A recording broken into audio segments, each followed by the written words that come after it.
வீட்டுக்கு ஸ்நாக்ஸ் வாங்கியே கட்டுப்படியாக இல்லையா? அப்போ இதை ட்ரை பண்ணி பாருங்க. அதுக்கு 1 கப் பச்சரிசி, 1/2 கப் பாசிப்பருப்பு, இந்த ரெண்டையும் நல்லா வாஷ் பண்ணி இந்த மாதிரி நல்லா வறுத்துக்கோங்க. அதோட ஈரத்தன்மை கொஞ்சம் மாறினதும் இதுல 1 டீஸ்பூன் நெய் சேர்க்கலாம். நெய்யை சேர்த்து நல்லா இதோட கலர் சேஞ்ச் ஆகுறது வரை நல்லா வறுத்து எடுத்துக்கோங்க. அப்புறம் 1 கப் தேங்காய் துருவலையும் இதை போலவே நம்ம வறுத்து எடுக்கலாம்.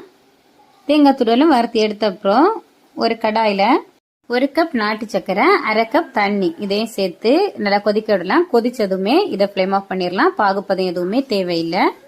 இப்ப நம்ம வறுத்து வச்ச அரிசி, பாசிப்பருப்பு இது கூட 4 ஏலக்காவையும் சேர்த்து நல்லா பவுடர் பண்ணி எடுக்கலாம்.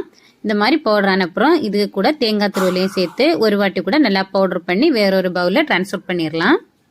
அப்புறம் நம்ம காய்ச்சி வச்ச பாகையும் இதுல சேர்த்து நல்லா கலந்து விடலாம். கலந்து சின்ன சின்ன லட்டு மாதிரி பிடிச்சி எடுத்துக்கோங்க. அவ்வளோதாங்க. இப்போ நம்மளோட சூப்பரான அரிசி தேங்காய் லட்டு ரெடி ஆயிடுச்சு.